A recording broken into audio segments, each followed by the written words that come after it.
Welcome everyone to one more of our very distinctive masterclasses to the LNOD Roundtable.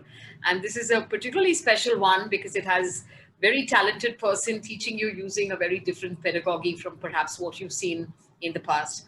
I think a lot of you who follow Adil Malia have perhaps seen his doodles and his very fascinating and distinctive style of being able to communicate using doodles on social media, on various platforms, including for some of us on WhatsApp groups. So we thought of asking Adil, and I know he's been hounded for being able to create a book out of these very fascinating doodles. But I think we got the better of that by asking him to do a series of conversations using his very fascinating doodles, which hopefully are going to drive very meaningful conversations and learning. So first of all, congratulations for coming in and joining in and experimenting with a new way of being able to learn, and for perhaps deciding on spending the next 90 minutes in the most meaningful way. So thank you for coming in and joining us today. For those of you joining us for the first time, I'm Dr. Sujaya Banerjee. I'm the founder of the Learning and OD Roundtable. And interestingly, Adil Malia is my partner in crime. He's a co-founder and he's also on our governing council. So Doodles, I'm sure most of you perhaps know about Doodles. There are some apps which enable you to be able to learn Doodles, but it is an incredibly creative form of being able to express yourself and to be able to make the point using a series of sort of pictures and images and graphics to be able to weave a story around by using sort of pictorial depictions of your thoughts. And I must say, Adil excels at being able to do this. So very quickly, for those of you, who may want to know more about Adil, I'll just quickly try and recap. He has a very stellar career spanning over 35 years, but I'll try and recap as best as I can. So Adil started his career as a lawyer, actually, and then went on to join Godrej, where he eventually did his, his program from TISS and joined the HR function of Godrej and Boyce. He has gone on eventually to be able to work for GE. He, has worked for Al-Futem in the UAE. Adil's been the leader at Coke for several years, which is where perhaps most people got to know of him and his work. And then, of course, Adil eventually joined the SR Group as their President Human Resources for several years. So Adil's always been a transformation leader. He pushes the boundaries. I've had the opportunity to work with him for over 9 years. And I must say that it's very exciting. It's been a very exciting part of my career in terms of being able to work together with somebody as creative, as knowledgeable, and as gutsy as Adil is. So Adil eventually says that the two of us became like Shankar Jaikishan, which is really the musician pair. I don't know which one, maybe the better looking one is what he thinks he is, but we really made a very good pair, and I think we did some really outstanding work together. We've often discussed, sort of penning together our experiences, two senior professionals working together and having a very successful partnership, so that we can get more people to emulate from a partnership of this kind. So Adil, that still remains as something we should eventually do or perhaps share as a masterclass. But today, Adil is going to be bringing forth some very outstanding doodles. And, the theme for this conversation today is authenticity and leadership. Such a powerful theme. And you have the opportunity to learn that by being able to learn from the pedagogy of doodles and through very, very creative mediums indeed. So welcome one more time. Welcome, Adil. It's been fantastic having you here. And, this is as much your forum as you know. So I'm really glad that the people from the forum for the first time get a series from you. And this is an 11-year-old forum. So just to let you know that we kind of fight shy sometimes of putting our best talent forward, but this is the kind of fascinating governing council we have. For those of you joining late, the Learning and OD Roundtable is a group of curious learners. We started this forum, a group of practitioner professionals about 11 years ago. This is our 11th year of existence, and I'm delighted to let you know that we have 25,000 plus members. The pandemic has just made everything online. So we've now truly become a global organization. And I hate to tell you that we operate from various centers, because now we really operate from everywhere in all parts of the world. So this has really made this into a global forum with many people from across the world joining uh, this movement called the Learning at LNOD Roundtable. Um, what do we do? We are a curious set of learners, like I said, and we have masterclasses and debates and discussions and all kinds of things, bringing you very contemporary knowledge. Because this forum is meant to drive momentum for strategic change and innovation, and I'm sure we all have a deep appreciation for this journey, especially in these very disruptive times.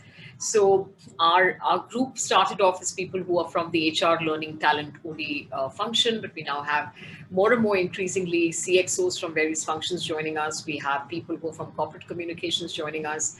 We have CIOs, we have researchers, we have people from NGOs, we have people from the hospitality functions, we have people who are from the medical profession, and just academia, just a very wide spectrum of the community joining us, because everyone needs to know how to drive strategic change. Everyone is seeking innovation for survival. So I think with that as a backdrop, quick housekeeping for everyone. Please keep the chat very vibrant so that, Adil can refer to the chat from time to time to be able to pick up your comments, share your opinions, share your perspectives, share if something resonated or you like something that he's talking about. So keep the chat really vibrant. So I want you all to be able to come in and not just be passive sort of listeners. The webinar format does not allow for you to be able to speak or for you to be able to be seen. So we want to keep the chat absolutely vibrant. So keep that going and keep coming in to be able to tell us how this learning process is working for you. Ask as many questions as you'd like to. And also park the questions under Q&A. My colleague Rupali is anchoring the event, and she will come in case there is something that remains unanswered on the Q&A box. But otherwise, enjoy this. This is an opportunity. It's rare. We have a 4-part series. Note all the other dates as well. And we will keep reminding you about them, but note all the other dates as well so that you don't miss this absolutely incredible, rare, distinctive opportunity of being able to learn from a seasoned, illustrious person like Adil and to learn from the pedagogy of Doodles. So over to you, Adil, with that. So thank you, Sujaya. Thank you very much for giving me such a happy introduction. Certainly makes me very happy. And good afternoon to you, ladies and gentlemen, all those who have invested your time to be out here this afternoon. Let me first of all confirm that this is not a dialogue about doodling. This is a doodling dialogue around the theme of austerity, and I hope you, authenticity, and I hope you understand how the thing differs out. So what I'm going to be really doing is I'm going to be talking for about, say, 5 minutes on the concept of doodling, because there is a huge amount of curiosity. You just don't know how many people bomb me on my social media wanting to understand how do you learn doodling, what is doodling, how is doodling different. So I'm going to spend not more than 5 minutes on the concept of doodling, and then I'm going to use doodling as a medium to be able to talk about one of the most critical themes closest to my heart, about what is authenticity and why is authenticity the prima donna competence that people need to have, irrespective of what situations they are facing. And we will talk about that. And thereafter, of course, we have 20 to 25 minutes of time, which we are going to dedicate to you and your questions. And therefore, that's how we are keep chatting on. I will keep referring to the chats at the later point of time, but first I'll go around with the theme. Otherwise, I'll get distracted. So we will talk about your questions later on. So the whole idea of this thing is to talk about authenticity. To begin with, of course, doodles are very, very pictorial. The advantage of a doodle is to be able to, understand and express oneself effectively through the medium of creative pictures. Now, please understand, you could pick up a picture from social media, or you could pick up a photograph from somewhere and put it out there. That does not qualify to be a doodle. Doodle is a creative picture created by you specifically to be able to effectively communicate the theme that you're talking about. So therefore, if you put a picture and you write a sentence on it, it does not qualify to be a doodle. You ought to have a theme that you're wanting to communicate, and the picture is a creative picture that you are putting together to be able to effectively communicate that theme through the medium of a picture. Now, the advantage is that if you recall the picture, you should be able to then recall the whole theme. So all that you really need to do is in your mind's eye, and if you get through the entire neurological approach and neurological pathways to doodling, and there's a lot of that written on the net, on the neurological pathways created by doodles, if you can remember that picture and its nuances, and as you listen to the person connected to the picture, you then don't need to really learn anything else.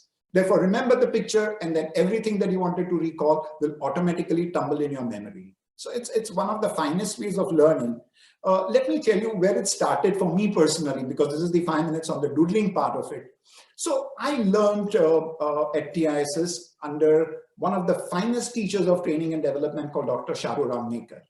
And Sharu had a rule that at the end of his class, by the way, Sharu never conducted exams, all right? So there were no exams. So Sharu had a rule that at the end of his class, the next class you come in, you had to create a creative picture of the entire theme of the subject that he taught you in the last session, all right? So he would tell you to recall it, do whatever you like, but you had to create a picture of whatever he taught you and submit it. And then he would evaluate you and tell you how much of the subject you really understood. So therefore, the quintessence of the messages you had to pick up, convert that into a creative picture, and then submit it to tell him what you really understood of his session. And that is where the first introduction to doodling came in, where you started developing those creative pictures and your mind models to that. So I have done around, by now I must have completed around 3,000 to 4,000 doodles, and whether you like it or not, I bomb them on the social media. So you may be either following me, or you may be the unfortunate victim of having forcibly to go through my doodles. But anyways, lots of people come back to me and say that it connects with the theme, and which is very important.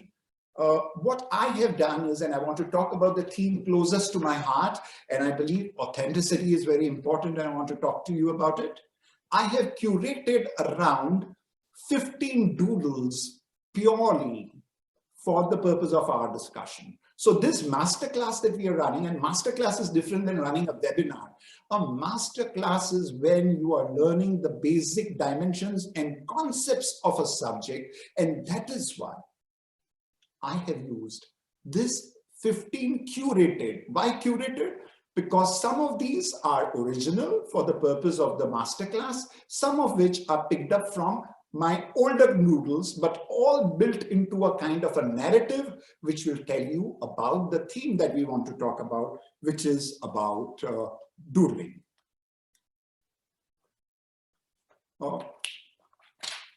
Let's look at this lovely doodle that we are putting you up.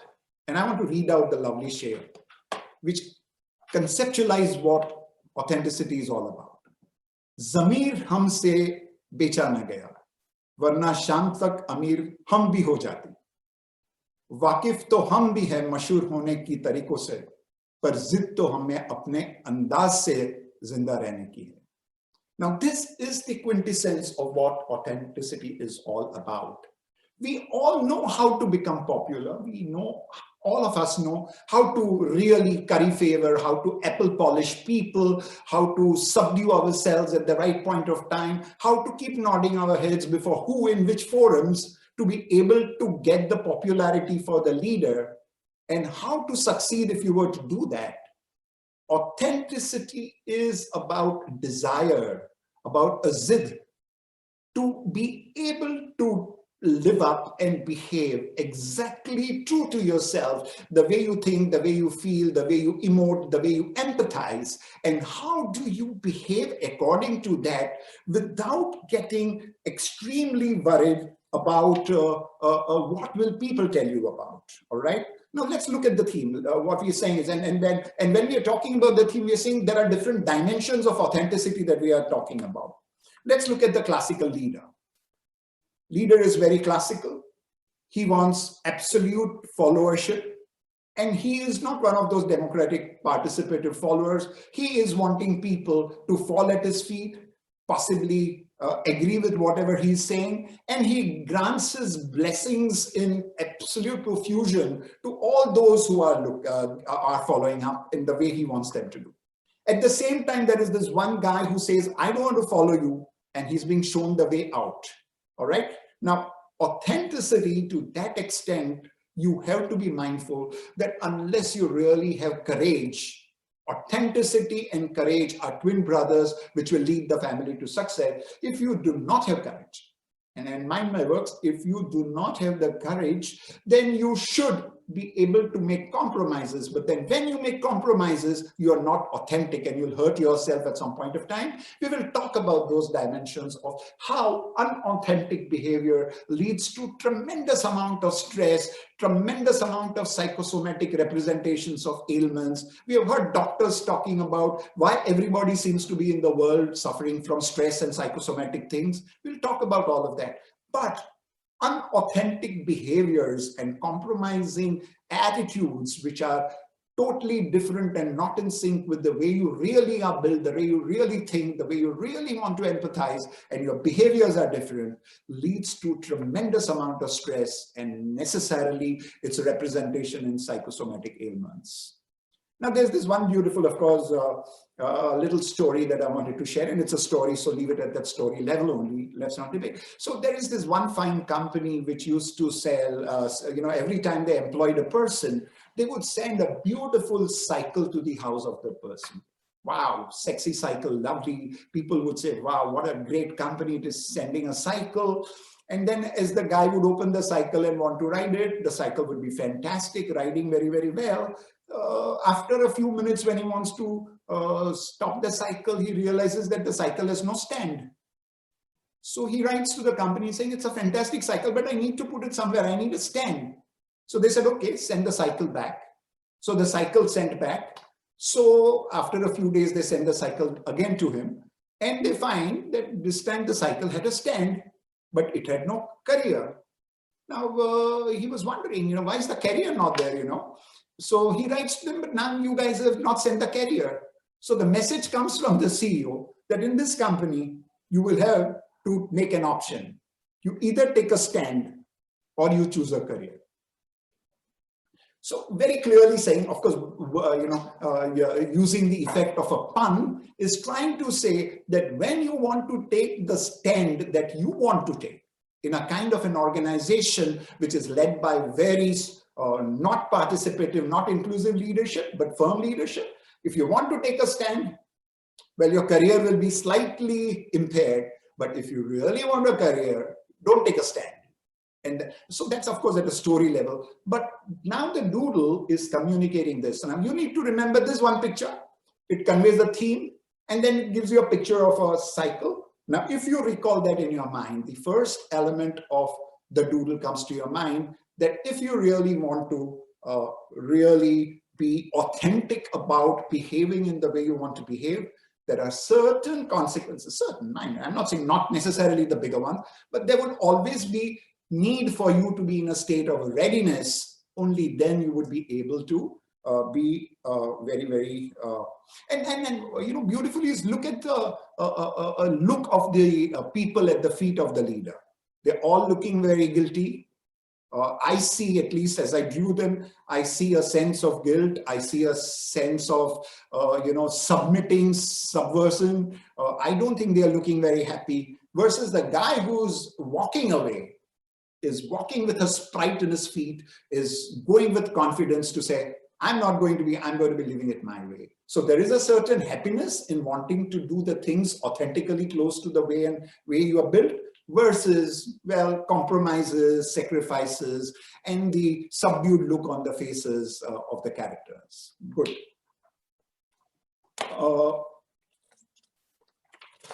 Let me, it's very surprising, actually, if you really ask me, people, when they buy gold, which is what? The price of gold is around 49,872 today morning as I was checking out. If you buy a gold worth 49,000, the first thing you really want to do is go to a shop and see whether it has the gold hallmark or not, to be able to establish how much of that gold is authentic. Unfortunately, when we engage in relationships with people, and our own behaviors, that's secondary, but when you engage and invest in building relationships with people, we do not really invest that much of time in trying to establish how authentic that person is. So gold, you want to be sure, people who are far bigger investments in life, you don't even want to know about their level of authenticity. And the worst is that whilst this is a very old concept, if you look at literature on authenticity, the literature on authenticity that is written in books of psychology, because it's a concept of psychology and it's also a concept in existential philosophy, the entire literature is so little that you wonder how authenticity is a concept which is so critical to success of people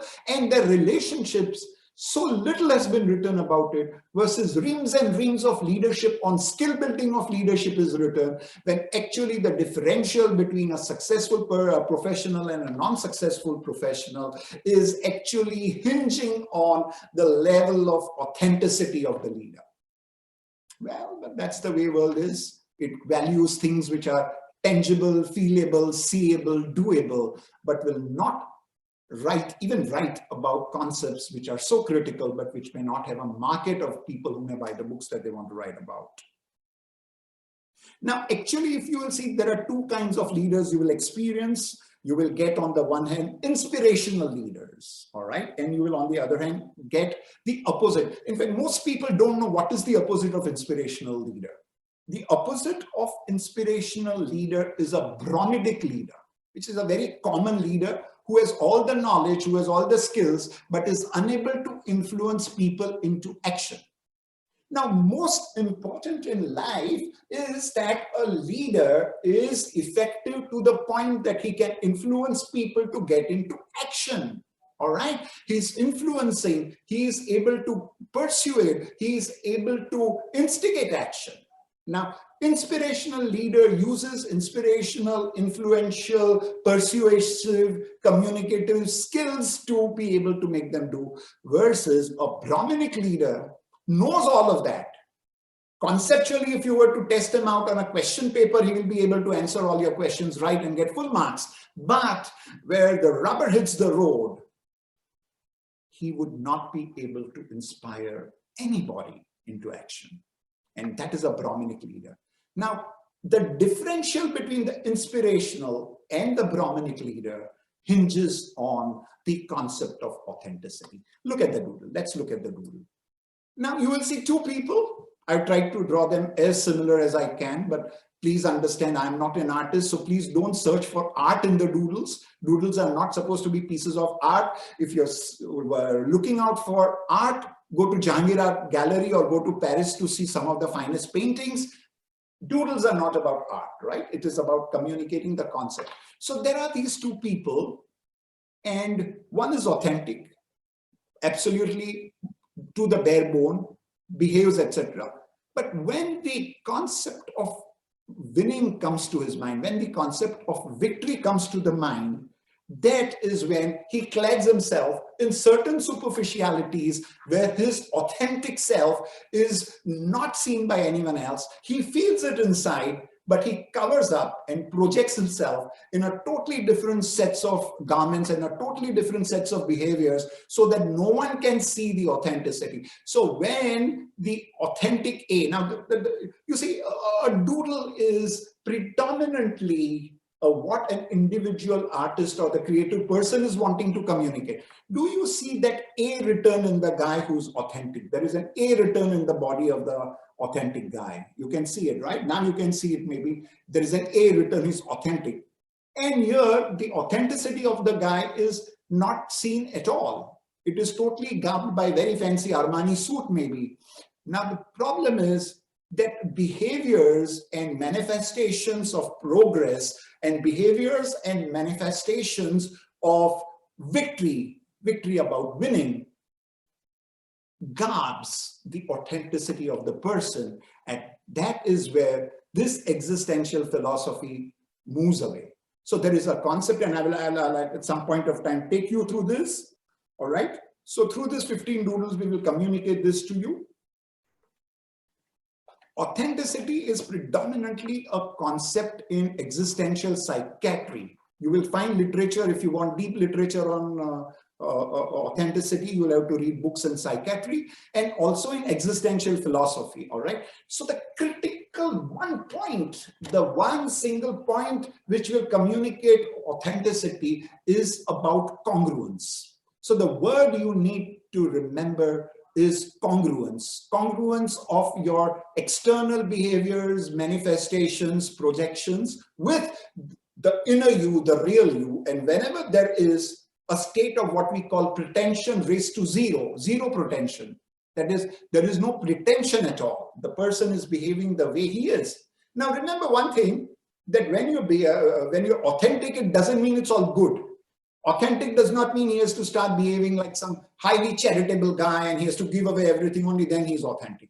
Authentic is even if there are elements which are not so positive about you, you are not garbing them, you are not hiding them, but your transactions are reflecting exactly the way you are in a much more adaptive way. And that is where the coach comes in. Coaches like us come and then tell you, okay, fine, you're authentic, but this authenticity may cause you a certain element of negativism around it. So how do you be authentic? At the same point of time, how are you able to communicate your authenticity without destroying relationships, without sounding like a rigid AH, without sounding like someone who does not have diplomacy and courtesy? So authenticity does not mean any of that. Authenticity is your good and your bad manifestations in congruence with your behaviors, with certain ways in which you're not spreading negativity all around. And that is very, very important. It is a state of no pretension, and that is very important. So if you really know where authenticity begins from, where does authenticity begin? How do you know the person opposite is authentic or not? And you are doing the assessment, all right? So look at the doodle. So there are these four guys who are looking at a mirage of something which looks like a lady, and then when the real veil is lifted, they see three things. One, possibly a situation where the veil removing will create a sense of wow. The other is, it turns out to be an old lady who needs a walking stick to walk on. And the third is actually a mannequin, which you could not realize. And the mannequin is what the mirage was looking like. So it is only when perception matches sustained experiences over a period of time, authenticity is established. So you cannot say that authenticity is established in 1 minute. You know, I can look at a man, talk with him for 15 minutes and make out whether he's authentic or not. If you can do that, please tell me. I would really like to collaborate with you and write some real research book on that subject, because it's not possible. When perception that you have created about the behaviors of a person on the basis of what you see are his external manifestations and projections, when these manifestations and projections are supported by sustained experiences, sustained over a period of time, experiences with the person, it is only then that authenticity is established. Now, it is established when the actual external environment is compelling a behavior which is different. Now, you are not in a world where how you feel, how you behave is actually defined by you. You are members of so many groups. You're working in an organization. Organization has a culture. Culture has a leader. Cult of the culture is expressing a behavior which may be different, all right? So that's one part of it.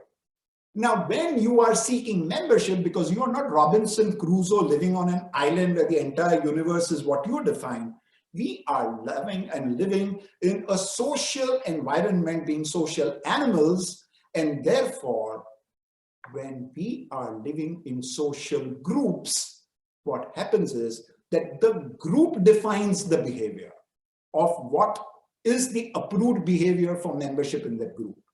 It is at this point of time that authenticity comes into a state of solid conflict.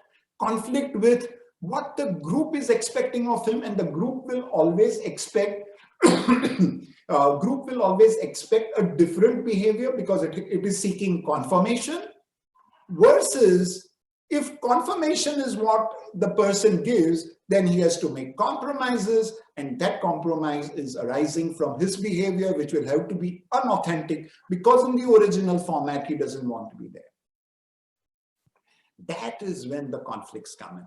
If you are the one who's leading, naturally, then you are not in a state of conflict because you are creating an environment with your definition of what the culture is about. But that will have another problem because the team will not collaborate with you if you are seen as that autocratic driver of culture who has no scope whatsoever for a different kind of a perspective. There is no opportunity for a diatribe.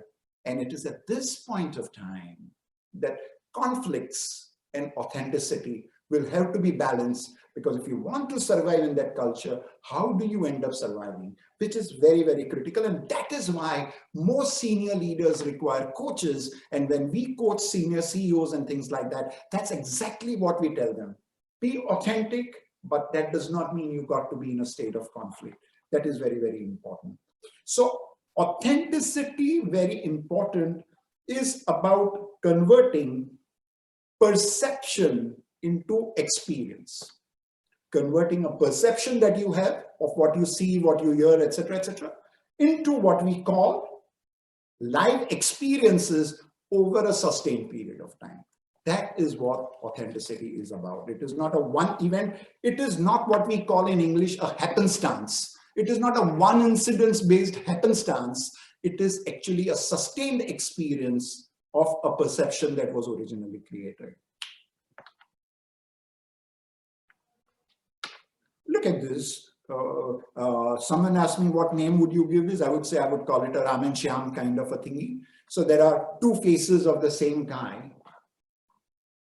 Authenticity is about conflict with one's own self.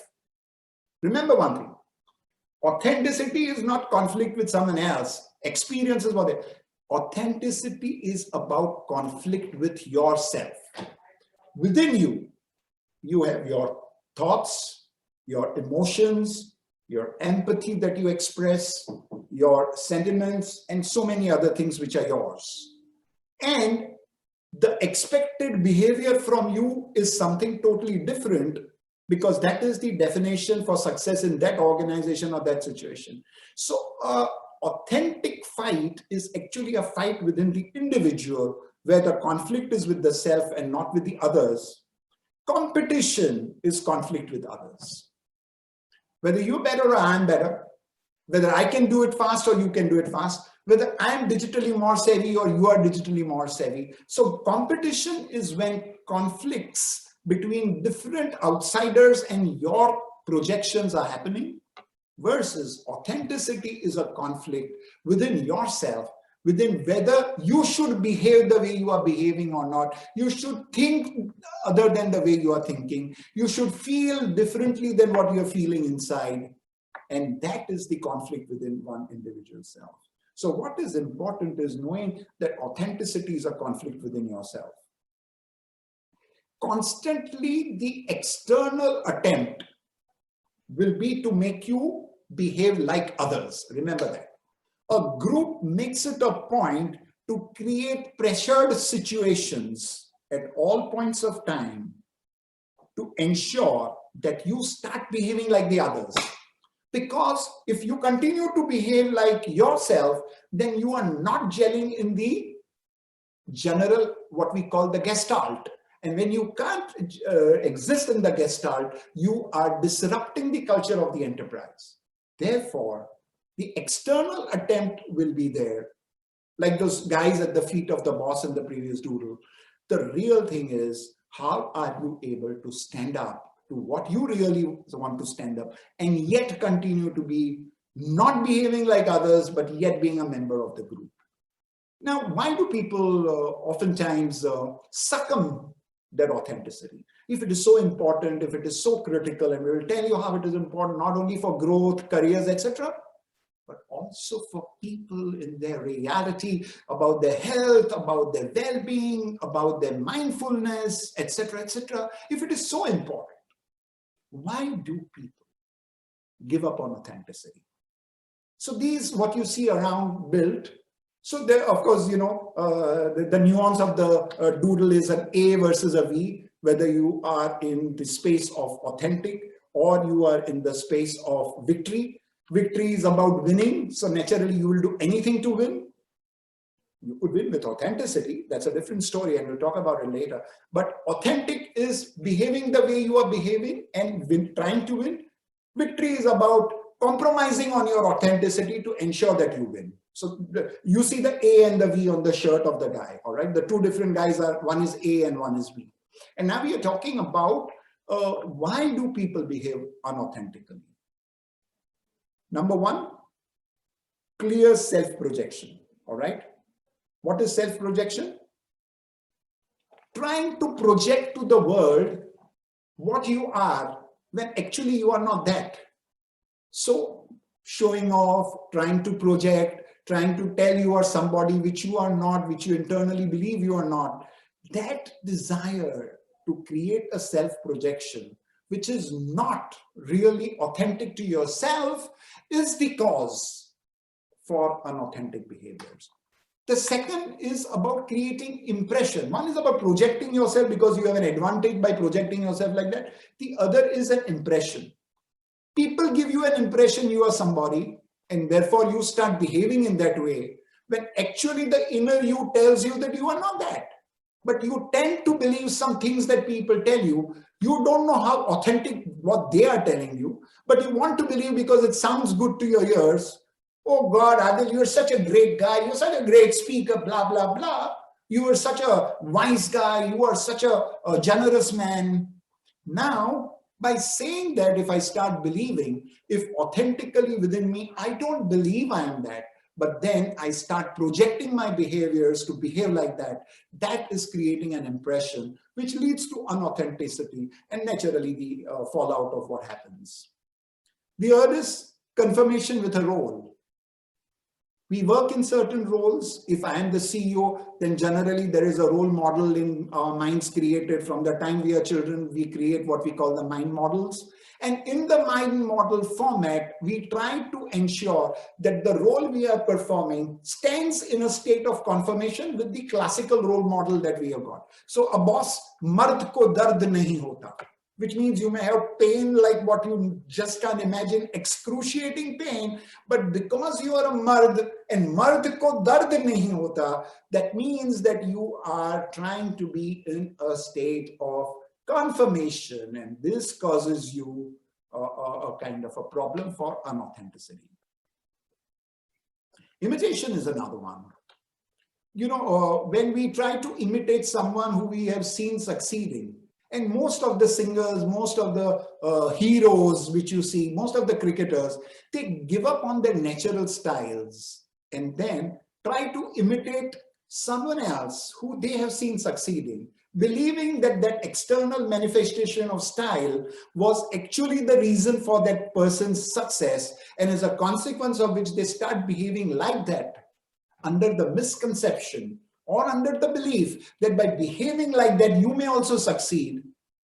The conflict within you at that point of time of such imitation will lead to unauthentic behaviors, and that unauthentic behavior is the source of all your ailments, is the source of all your stress, is the source of psychosomatic problems like insomnia, skin diseases, rashes, and all the things that you heard of. But never has anyone told you that ultimately the cumulative factor of your unauthentic behavior finds manifestations in these kinds of stresses and psychosomatic problems, which you then try to only externally medicate without taking coaching or counseling help to be able to resolve with the prime source of where the problem is all about. And the fifth is safety. We always try to be safe, but which may not necessarily be the natural pattern of your behavior, and therefore you lead to that, and therefore that leads to also unauthentic behavior. Now, how do you handle that? So they say that be so completely yourself, be so completely yourself that others feel safe in your presence to be themselves. And that is the best way to handle it. I am so authentic, I am so expressive, and I am so communicative. And you have to develop your own style, right? The negative style is not going to help you. But if you really communicate that what you feel authentically and are able to impress people that that's how you're feeling, then you create an environment of confidence around which others may feel confident and strong to be able to communicate their own authentic sense and their own authentic views, not as a happenstance, but more as a way that they are now feeling comfortable to share with you in the way it should be. All right? Good. Now, this is the life chain of authenticity. And I want you to walk with me through the doodle. All right. Begin from the bottom end. All right. So bottom is where you look at it. All right. So there are people, and particularly in the kind of times, generally also it is the same one, but particularly in the times of adversity, people are moving in flocks. They don't really want to move by themselves. So generally a feeling of safety in collectivity and collective numbers in the flocks. You walk together. So you see a crowd of people walking together in a common direction. But which is the common direction in which people will walk? People will walk in the direction that they believe there is trust, which will create safe environment for them, all right? Safe and happy environment for them. So you see the man creating a certain, there is a representation of trust. So the people are walking, desiring to find happiness in life. And because they are lost, they walk towards trust. As they walk towards trust, and if there is genuine trust, at this point of time, there is a breakdown. So that trust is an imaginary trust. It is not a real trust. And they break down, they will go back into the cycle seeking trust all over again. But suppose at this point of time, they find the trust that they are looking out for. They will be now having fulfilling experiences. And when they get fulfilling experiences, there is a certain sense of happiness. So trust will lead them to happy situations. And happiness is what we are all looking out for, aren't we? And if happiness is what we are looking out for, it is made up of three things. It is made up of happy feelings. It is made up of happy relationships. It is made up of fulfilling experiences. When these three things come together, feelings, relationships, and fulfilling experiences, there is a sense of happiness which is there. So you see those two guys dancing away in happiness. And the couple is moving towards now, mistake is that there is a concept in psychology and what we call organization development called flourish, all right? How is flourish different from happiness? Happiness is something that you will experience with maybe the person who you love, the people who you care, etc., etc. But that is all. It ends at that level of shallow happiness at your level, all right? But when that happiness is channelized, when that happiness is directed towards a larger purpose, such that the larger happiness of the universe is what you work on, because inside us, we are created with a spirit to create larger happiness. Sounds philosophical, but when you do it, so when you give, why do you feel happy? When you see someone in trouble and when you go and help them out, why do you feel happy? Because inside us, there is always that element and positive good spirit, which wants to see the fulfillment of that good spirit. So when happiness is now directed towards a larger purpose to create universal happiness, that is what you call a state of flourish. So therefore, very important is authenticity, because authenticity comes from trust. Going further, it creates happiness, and then going forward, it leads to flourish. And that is what we call the chain of authenticity. And it's very important because this chain, you will be able to, actually, if you look back, you will be able to identify this chain for yourself as well.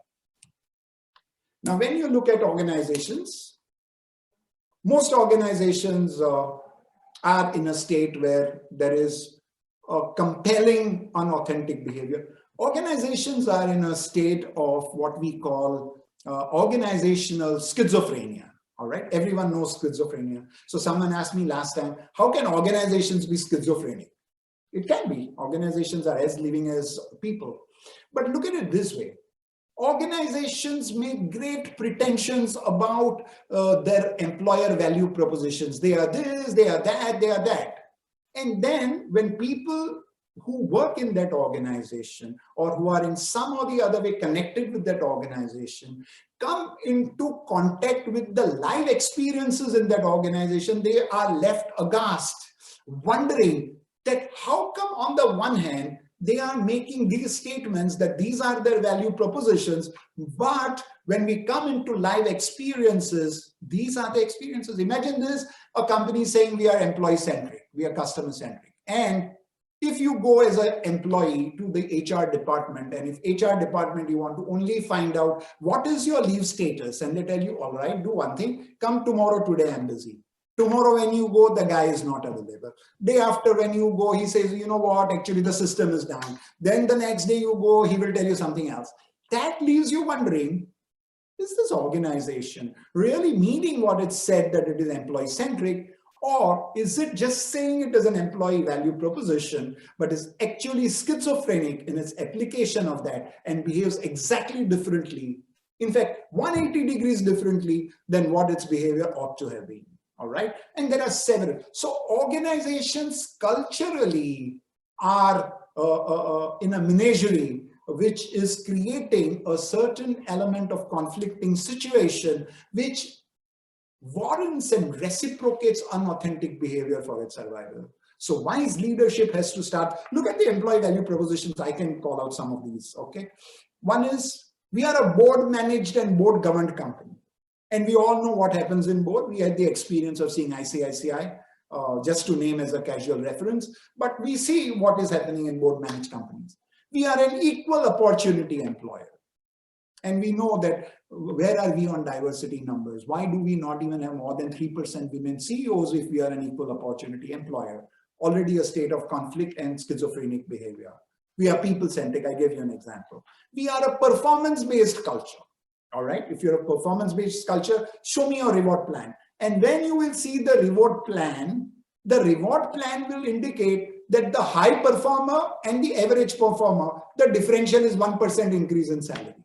Only 1% reward more for a great performer who performs by putting in huge energy, and compared to the other who does nothing but just pushes himself to existence and performs what is routine. Unfortunately, the differential in reward is only 1%.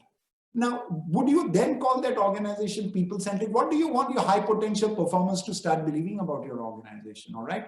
So we have strong succession plans, but only when on the last day the employee puts his resignation letter does his real career management discussion happens to say suddenly the guy who was a zero becomes the hero, and we offer him promotions, we offer him salary increases, we offer him whatever we want to do. All right. We have an open and innovative culture, but the Doodle explained to you what happens to that open culture. Open culture means change your mind, start behaving the way the leader wants you to behave. That's the openness they mean when they say they want open culture. So there are many of these employer value propositions that organizations make a brouhaha about, but unfortunately, the schizophrenic mindset of the leaders and the enterprise behaviors makes life so unauthentic, and reciprocally, therefore, employees, because of their employment situations and because unfortunately people are not rigid around their manifestations of positive behaviors, end up compromising and thus once again put themselves into stressful situations. So one is not only individuals, but even corporates suffer from creating these environments which are unauthentic in real life, and therefore where the problem comes by.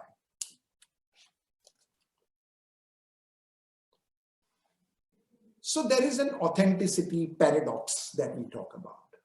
You know, of course, the classic is, do I be as rigid as the banyan tree that the entire environment and the thunder and the storm does not shake me? I'm static, all right? sticking to a rigid picture of self, right? And do I stick to that self? On the other hand, there is this little coconut tree which keeps bending itself to the way and the direction of where the breeze and the wind is moving, and it keeps bending itself. Now, this is where people make the blunder of believing that the banyan tree is more authentic and the coconut tree is not authentic because it keeps moving and shaking with the air. Very limited analogy, very limited classical primitive analogy, if you were to use that as an example to show one behavior as an authentic and the other behavior as an unauthentic behavior. So if you are built like the banyan tree, you have to behave like the banyan tree, but you have to explain why you are a banyan tree and therefore not disturbing the other environment and the ecology. But if you are built like the coconut tree, authenticity is about showing the flexibility that you are, and that should not be mistaken in literature and analogy as unauthentic behavior. So this is the paradox. It is not right or wrong kind. It is true to yourself or not true to yourself. That is the differentiator. Merely because the banyan tree does not and the coconut tree bends, it would be wrong to say that one is more authentic than the other. And that is where the critical message of rigidity is about. Ultimately, it is about individuals' vulnerabilities, insecurities, suppressions, stresses, depressions, discomfort, insomnia. All of these comes when people have unauthentic behaviors. And then we pop in all kinds of medications to get over it, when the prime source of our problems is unauthentic behavior, which is we behave in a way just to please others, but we forget. Sometimes we are not even in touch with our own behaviors. We don't know who we are. We don't know what our values are. And I'll take you to that at some point of time. But that is where the whole problem comes in. What are the, what would I say, 5 villains who beat up your authenticity? Number 1 is fear of comparison. You don't want to be authentic because you will immediately be compared. So if there are 2 children and one does not like to, 2 children and one child does not like to recite a poem versus the other brother is very good at reciting the poem, we make it a point to make that child which is not interested or not fond inside of reciting and making a show of his abilities, versus when he is put under this kind of a pressure, the poor child tries to put on unauthentic behaviors just because there is a huge fear of comparison at all points of time. So we tend to compare behaviors in isolation, and as a consequence of which, we create an entire facade of unauthentic behaviors. Need for compliance. You need to comply with the way this organization behaves. This school behaves in a certain way. The teachers behave in a certain way. If you do not comply, there is no place for you. So the fear of compliance beats up authentic behavior very badly. All right? It stops you from being authentic. Workaholism. I am working because my boss believes that unless and until I am seen 14 hours in a day sitting on the computer and taking calls at all awkward hours that he wants to make those calls, unless I say yes to that, I am not really working. I am a work shirker. My boss will think that I'm really not doing I'm not pulling my weight enough.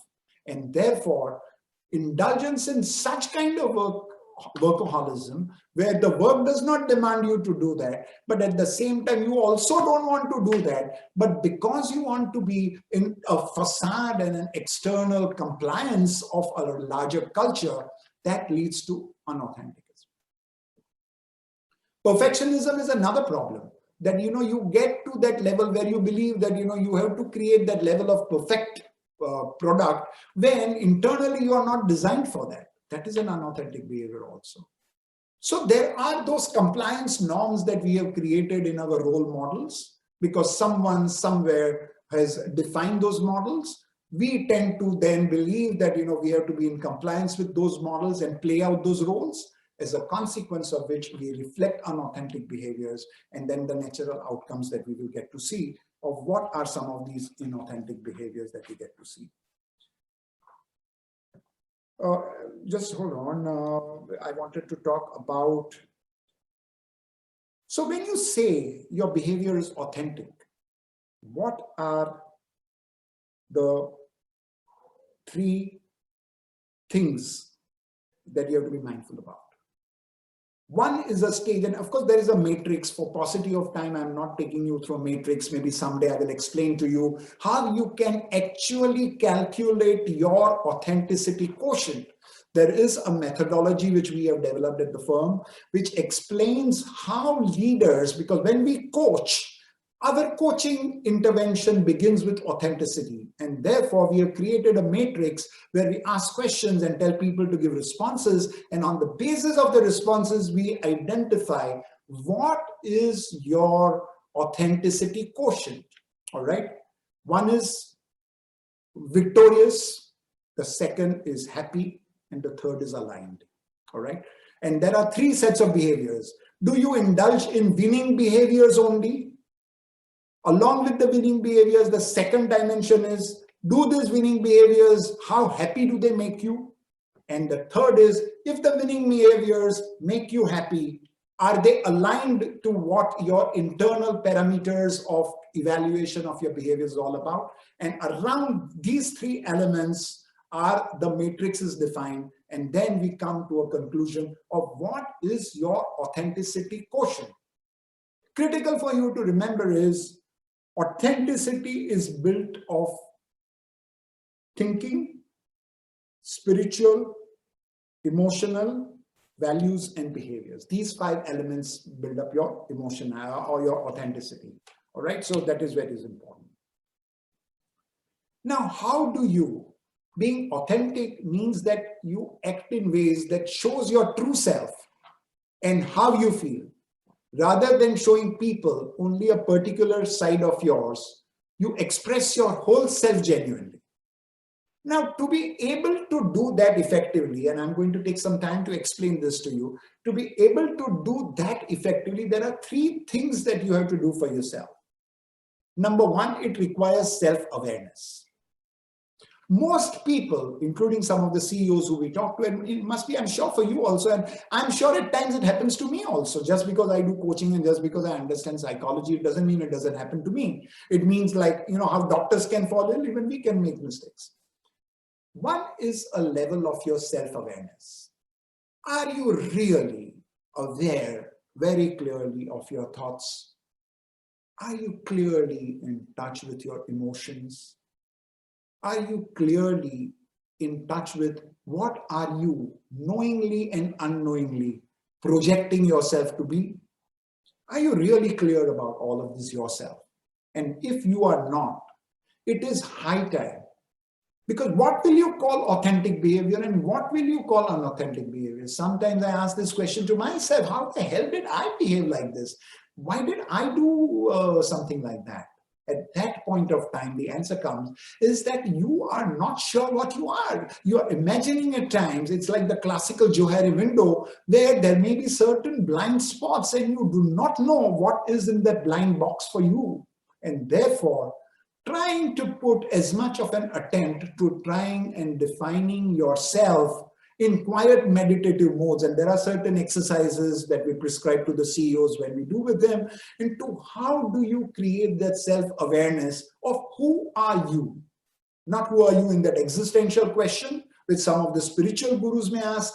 We ask from a behavioral perspective, that self-awareness question. Get in touch with yourself in quiet manifestation. Talk to yourself. Find out, who are you? What are your thoughts? What are your emotions? What are your fears? What are your strengths? And we go through this little exercise over 8 days at different points of time, and then come to that. So self-awareness is very important, because if you are not aware for yourself who you are and what you are, naturally your authenticity is in question, because you don't know what is your authenticity. The second most important thing in authenticity is mindfulness. Now, most people I see, conducting sessions in mindfulness and wellness, and particularly in the kind of times we are seeing for the last 2 years, that everybody has some or the other time available, and naturally sitting at home, people are conducting sessions on mindfulness and wellness, and some of them are really very good. I'm very impressed by some of these sessions. But mindfulness is about being alert to your presence in the here and now, and not letting your past experiences influence you, but dealing with the situation as it comes now from that authentic self that you are in. If you did something wrong to me yesterday, I do not hold that in my mind when the transaction is happening today, but I am so mindful that it is a new transaction of today. I will deal with the challenge of the transaction based on my inner values, my behavior, my authentic self. And that is the basis of my transaction with you, not the past baggage, not the past history that I'm dragging into today just to be equal with you, just to do a tit for tat and then get equated. And at the end of it, unfortunately, feel bad because my authentic self is telling me, I shouldn't have done that. I did it. I allowed my baggage to come in and interfere. I shouldn't have done it. Internally, I'm feeling bad about it. Again, a situation of transactional stress and transactional tension, which will lead to your psychosomatic problems. All right. And the third is your self-acceptance. Self-acceptance to the extent that people don't want to. People are scared of their real self. It is not necessarily all shining gold. It is not necessarily everything that you're seeing about yourself. You want to believe that you're the world's best shining star. You're angelic about things.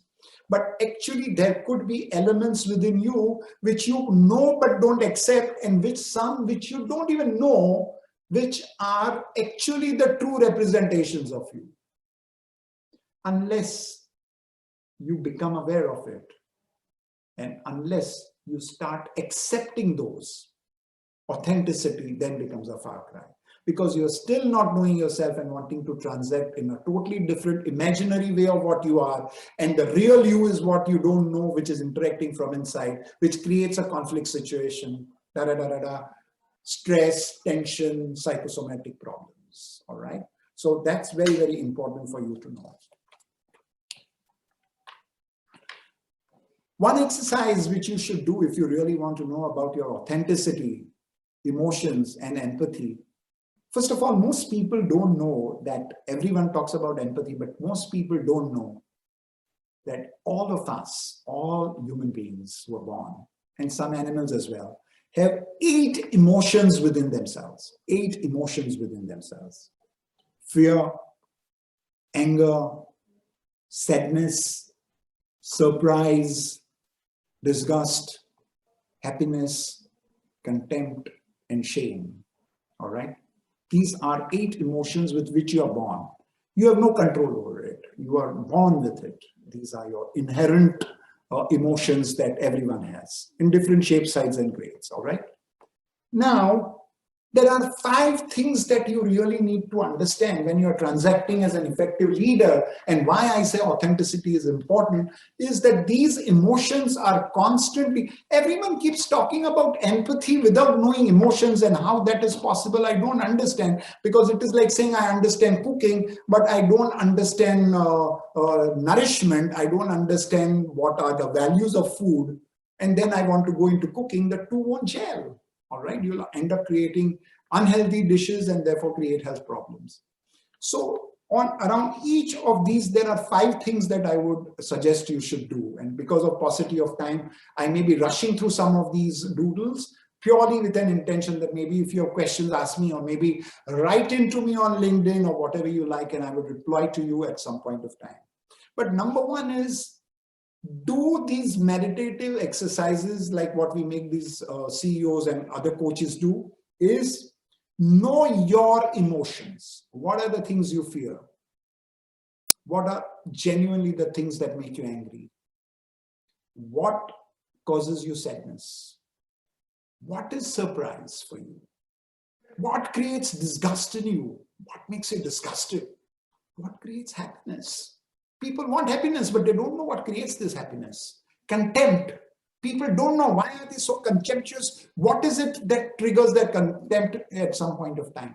And the shame in you. Why? What causes that shame in you? All right.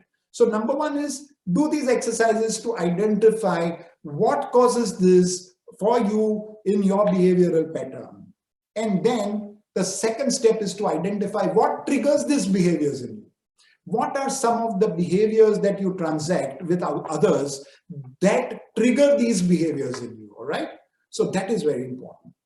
The third is when you are dealing with a close set of people who are important to you, your spouse, most important to you, your family, your office, your colleagues, your leaders. Now, when you're transacting with them, the third step is for you over a sustained period of observation and discussions, find out what are their emotions.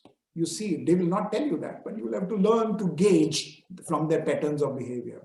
And what are the triggers of behaviors that triggers these emotions in your bosses, in your colleagues, in your friends, in your spouse, in your whoever you are. And then understand the situation with compassion, create happiness, and be mindful.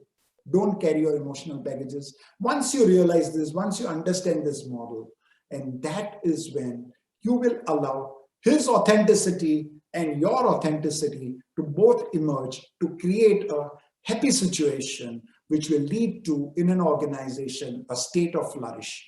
Everyone and every book on organization development will have tons and reams of chapters on flourish, but no one really explains the collective gestalt of how flourish is created. And this is where the problem is, which is what I would encourage all leaders to say. How do we create a state of flourish should be the journey to your organizational situation.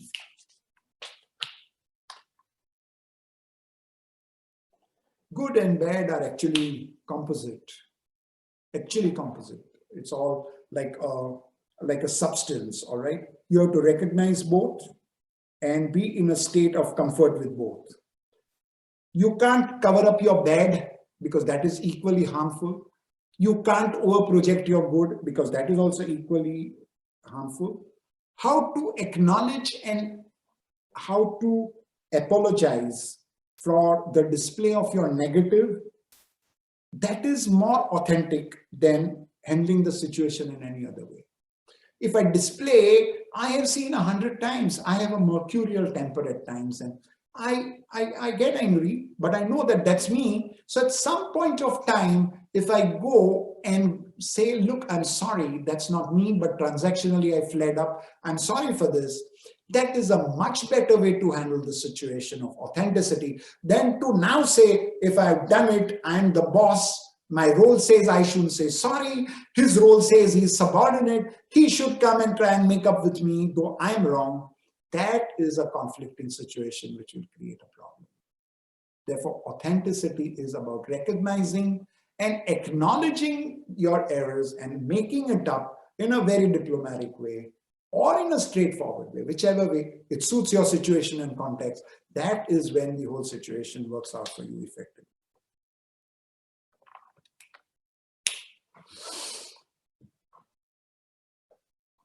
Generally, authenticity gets impaired by this whole positioning strategy. So do you look at the Doodle and there is this small man who is just pretending to be the big man on the electronic screen. So on the screen he is looking very big, but he actually is a small guy. Authenticity is powerful when it is backed by two things: strength of character and moral courage. You should have moral courage to accept what it is, and you should have a strength of character that helps you to say, if you are wrong, you're wrong. It doesn't mean that you have to cover up because you have said something wrong. So strength of character and moral courage are very, very, very critical if you want to be authentic. That is when authentic relationships are built. You will wonder whether it is sounding very spiritual and very high, but I'm saying is experience with yourself, experiment with yourself. I have done it for around 35 years in my corporate life. Not that I have been always very successful.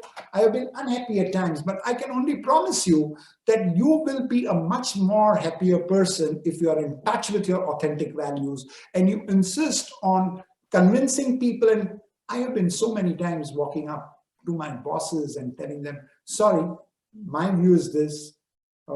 I know that you may be wanting me to do it differently, but I would like to refrain from doing it. Will you allow someone, if you feel comfortable, I think you're wrong, but if you feel comfortable, if someone do it, but I don't want to indulge in it because I don't want to be in a state of conflict because I'm telling you clearly what you're doing is wrong, all right? And I promise you, oftentimes it has worked, okay? So, but there is no one way, meaning I cannot give you a formula. I cannot tell you that this is the best way to do it. You have to play your authentic self depending on the situation, depending on the context and how you see the whole thing happening. Does it sound like it doesn't happen? It is only theory. I will give you an example of a real life situation of what is authentic behavior. Let me tell you the story. All right. Now, the story is that is it all that counts? So there is this entire Olympic race happening. And this is a fact that this was the situation in the London Olympics. And Ivan Fernandez was the Spanish runner. He's a world famous Spanish marathoner, long distance runner. And along with him, there was another runner called Abel Mutai. He was from Kenya. Ivan was from Spain and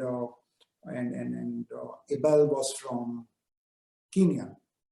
So they were running the race, but this one time, Abel Mutai, who's from Kenya, doesn't understand English, ran the race so fast that 10 meters before coming to the closing line, he saw another line and he believed that was the closing line. And he became very slow, very confident. He saw no one was behind him. He ran a slow race. He actually thought he had completed it. He put his hands up, and this is all on video if you want to see. He puts his hands up and he says, God, I made it. But actually he had not, because he had not crossed the red line.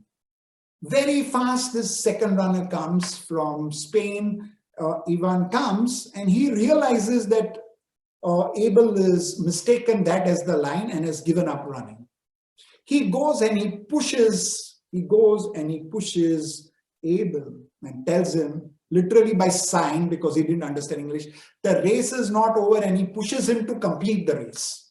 He pushes him to complete the race now at this stage when actually he could have run faster and completed it, but he pushed this guy who was a Kenyan to complete the race and win the gold medal, and he took the silver medal. Several journalists, of course, he was lauded. Several journalists asked him this question. This is not a small race that you're running in some stadium in Spain. You were running the Olympic where gold for your country is so important.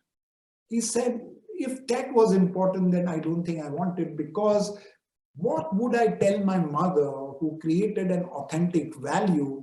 He's saying, I know for sure that I could never have run faster than him in that particular race. What good my winning the gold have been if it is a victory built on the loss or a mistake of another person? How would I go and show the face to others if someone then asked me this question, but didn't you really win it just because someone made a mistake? And that is what authenticity is all about. It happens in real lives. It is not necessary, it may sound like a major chapter, but it happens. These kinds of behaviors you will see manifested day in and day out, but we don't recognize them. Important is for us to recognize them, reward them, and make them display as role models so that we create a much more authentic world, a better world to live in, like the way we see all of this happening. Authenticity is about integration, and this is the last message that I have for you. Authenticity is about integration, all right? Authenticity is the only way to true happiness and the only way to create flourish. It is about integration of your thoughts, emotions, values, beliefs, projections, and behaviors, all right? Thoughts, of course, very clearly, you should know your thoughts on several subjects. Emotions and your empathy. So I told you about the 8 emotions. What are your values? You have to know your values, and it is integrated with your actions.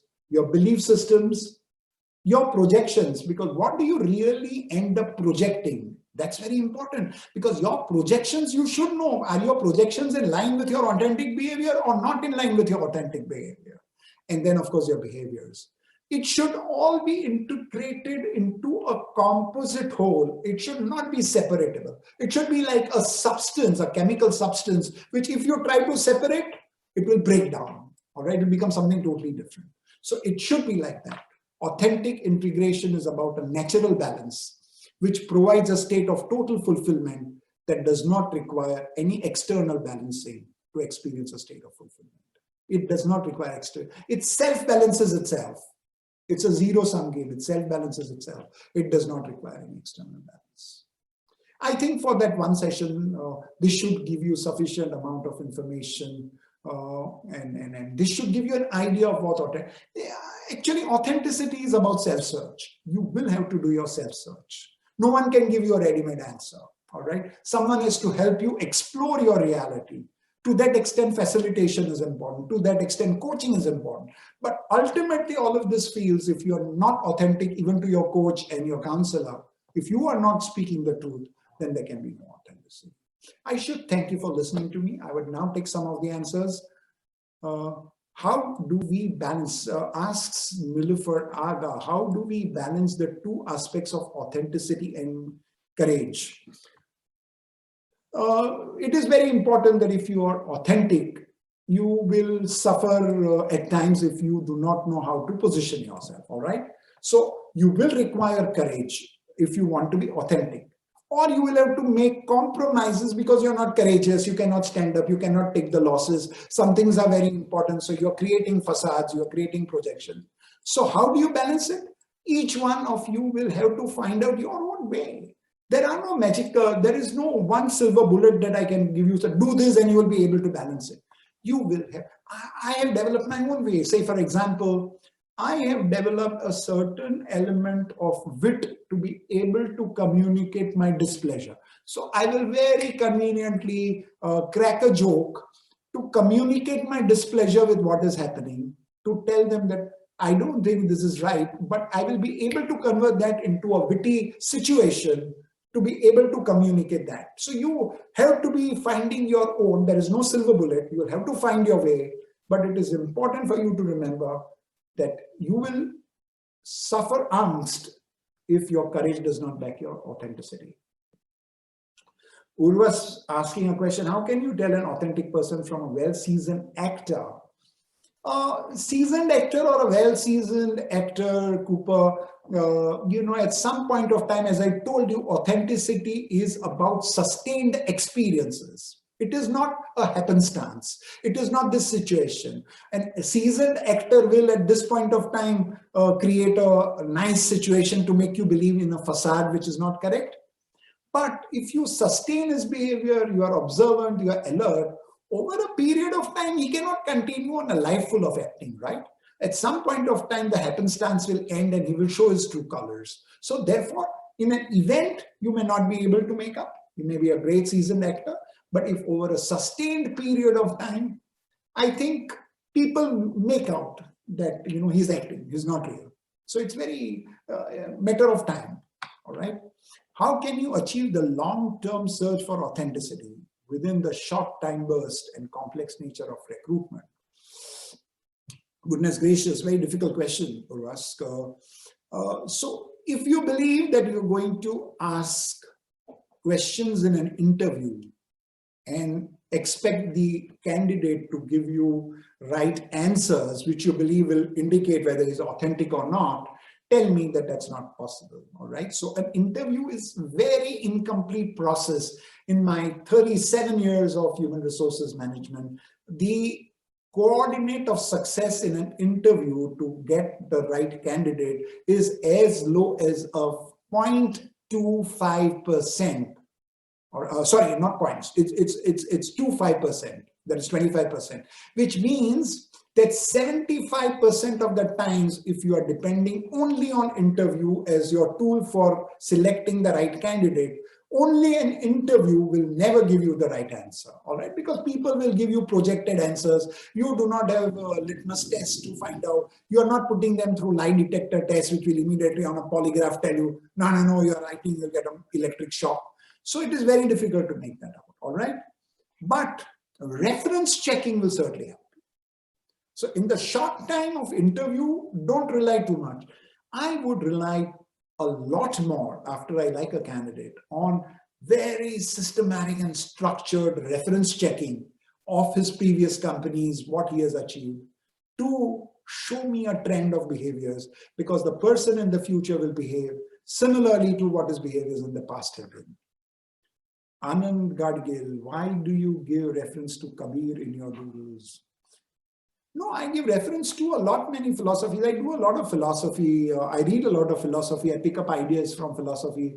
But I believe that the deep understanding of human behavior and righteous behaviors and values in a poetic format, I don't think there is any better than Kabir. Of course, there are many others, but say, for example, Rumi does it. I read a lot of Rumi. I quote Rumi as well. But I believe that the sheer grassroots level touch with human behaviors, which Kabir's dohas have it, all right, I believe they are well. And therefore, that gives me a lot of happiness. I do it because it gives me happiness. Anonymous attendee is not sure whether he wants to share his name or not.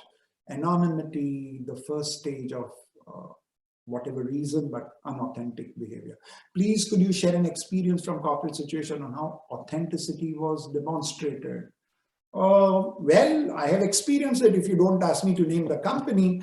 So there is this one company which I had seen where this young lady was sexually being exploited by the owner. Now, we are talking about times when the POSH Act was not a big thingy. POSH Act came in 1993, but I'm talking about an example because it's the first one that hits my mind right now. There may be many others, I think. The owner was exploiting the situation, and everyone, because they were in a foreign country, they did not want to, raise voice against that, and they said that if they raise voice, it would mean they would also be thrown out and things like that. So they all let it be, turn an eye. Till one gentleman made an issue and said, I prefer to resign than continue this. I prefer to be deported than continue this nonsense, because your behaviors, and he told that guy on his face, your behavior does not match with what positive human behaviors are all about. Merely because you're the owner, it doesn't mean you have the right to do that. All right. So, and many more. Like, for example, the racing example I told you. So don't start believing that people, in fact, there was one audit guy who told the CEO he was committing a fraud by selling steel outside at a cheaper rate than what the prescribed rate he was showing to his management, to the board. He told, and he said that I will go because in fact, I don't want to continue working with a leader like you, because if I'm reporting to you and you are indulging in this kind of behavior, I don't want to. He was the chief auditor of the company. So many times it happens. So don't start believing that because you are in a corporate environment, that because you have need for a job, you have to compromise. If that is the hypothesis you're working on, well, God save you. Manasi Vaya, values that one grows up with and over the years accumulates, has a major role to play in human being authentic. Very correct. Yes and no, because some of these values and all are learned behaviors. You learn it from your behaviors, but there are some which are what I prefer to call the spark of the spirit within you, which is naturally ingrained in you. So you learn one set of behaviors. The classical examples we say that if parents teach their sons and children that sex is bad, but their inner desire for sex as they grow up is more, then there is a conflict between learned behavior, what they have been told, and the natural internal things which are happening. As a consequence of it, there can be a conflict. So sometimes your values may be different than what you've learned. All right. as leaders, when we work with conflicting value-based choices of self versus our team members or co-leaders, wouldn't the authenticity be questioned? How do we address this paradox? Sorry, I'm not able to get the grip of the question. As leaders, when we work with conflicting value-based choices of self versus our team members or co-leaders, Mansi, could you unmute yourself and explain? Sorry, I'm not able to understand your question. Mansi?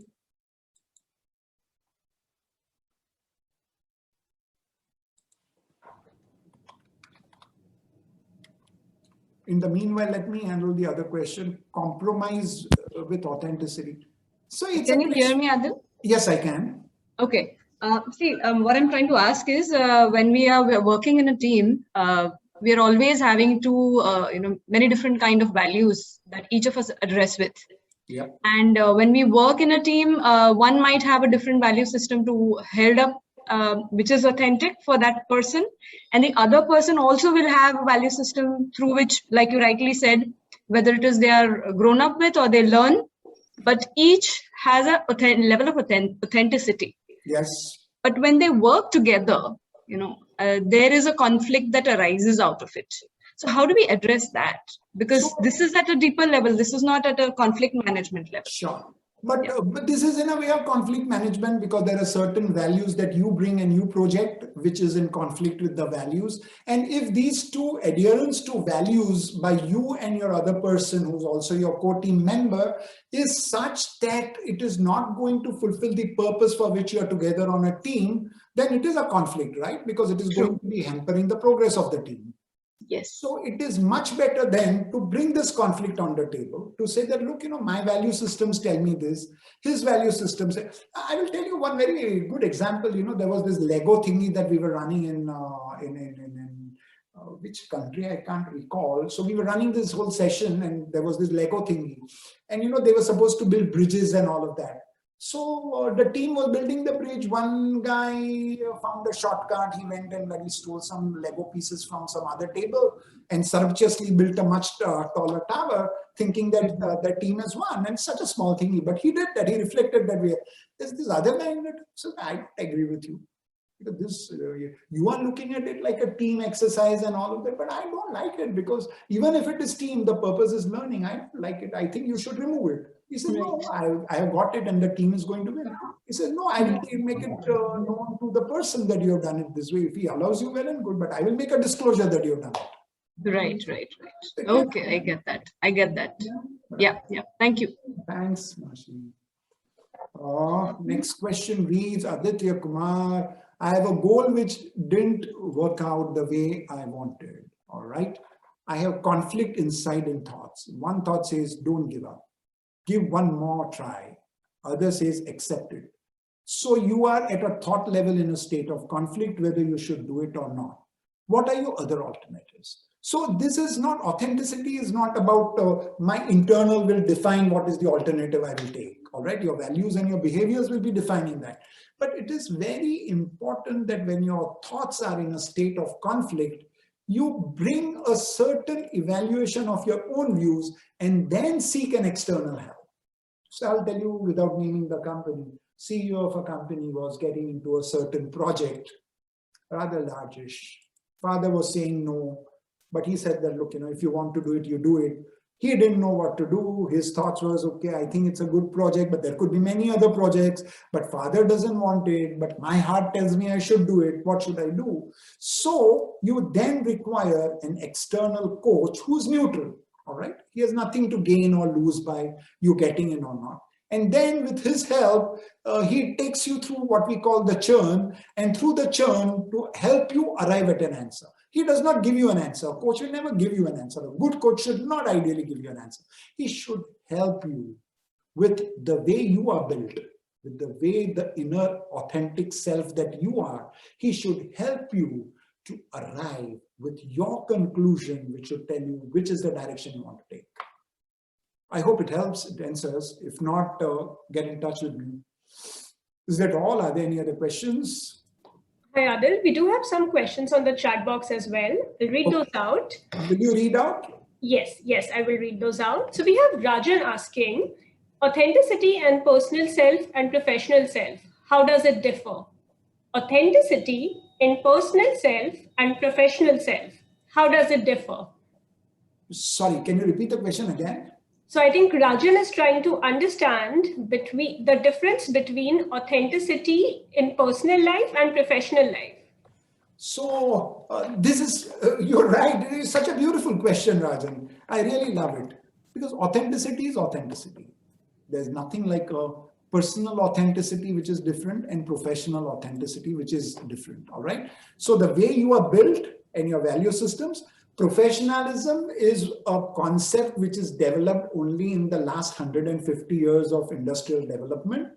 But the human body, mind, and the way the human engineering, the inner engineering that you're working with has been designed, it is designed over a period of sustained time by nature, by God, by learning, by education, whatever. But there is no separate behavioral pattern that at home you can behave like that. Within yourself on a personal front, you can behave like that. But when you go to office, you behave like that. There's no such thing. So there is a congruence. If you are doing, you are certainly unknowingly indulging in a behavior which is unauthentic behavior, or possibly you are transacting from your black spots, your blind spots, which makes you believe that when I'm behaving like this in the office, it is in conflict, but actually it may be coming from domains of your blind spots. All right, so you need to check out your blind spot. But this is a good inquiry you need to put in. Why am I behaving like this at office? Is my blind spot getting defined? So create a hypothesis and work on that. So we have one last question, which is from Rishika. When to compromise the authenticity? There may be instances in work or personal life when one needs to bend down. How far is it advisable? All right. So around your authenticity, once you've done what we call the level of self-awareness, and this is what we constantly do as coaches. So I'm just sharing my example. Once you have tried to help a man make a diagram and the matrix of his authenticity, you build domains of negotiations and domains of non-negotiations, all right? Domains of behavioral negotiations and domains of behavioral non-negotiation. So you take each and every element of your authentic self, which you have defined, and say, am I willing to make any negotiation in this? You will come to a conclusion that there are certain elements of your authenticity over which you will say, no, I will not make any compromise. There are certain elements over which you will say, up to this point, I'm okay to making compromises, though I know it is unauthentic, but I'm okay. If I have to adjust it out here a little bit, I'm comfortable with that. And there are certain which will say, not important to me, you know, fine. Meaning my authentic self does not have any value on that. So if I have to behave like this or behave like that, I'm okay with it. So it is about identifying domains of negotiation and domains of non-negotiations of your behaviors around your definition of your authentic self. Thank you, Adil. We've just had one more question that's come in the chat box from Shrikant. So okay. Shrikant is asking, Dear Adil, there is a reward for being authentic, and also there is a cost of being authentic. What would motivate people to bear the cost and value reward more by being authentic? So number one, your inner happiness. So let me first understand your question. You were saying is, why should you really go for authentic behavior when actually if you were behaving in an authentic way, there'll be penalties, all right?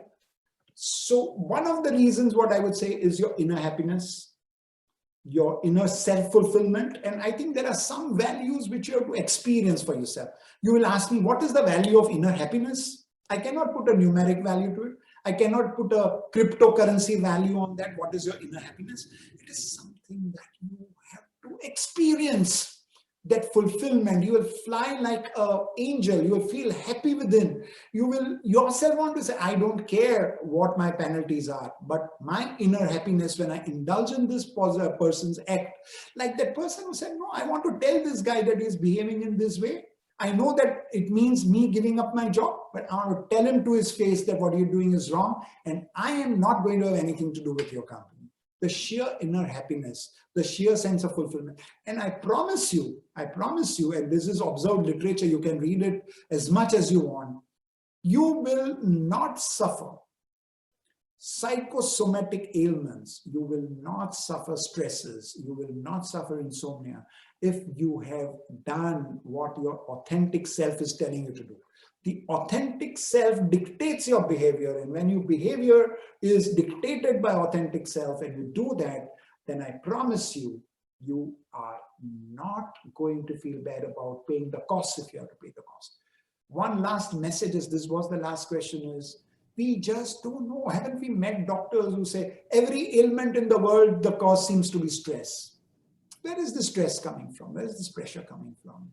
It is coming from inability of the people to give authentic responses, partly because they don't understand what their authentic self is all about, partly because they want to give unauthentic responses, and partly because their blind spots have remained blind spots and they don't know why they are behaving the way they are behaving. All of this accumulates into a lot many relational questions, a lot many stresses, a lot many dermatological ailments, a lot many depressions, a lot many breakdowns, neuroses, and to the extent of psychosis.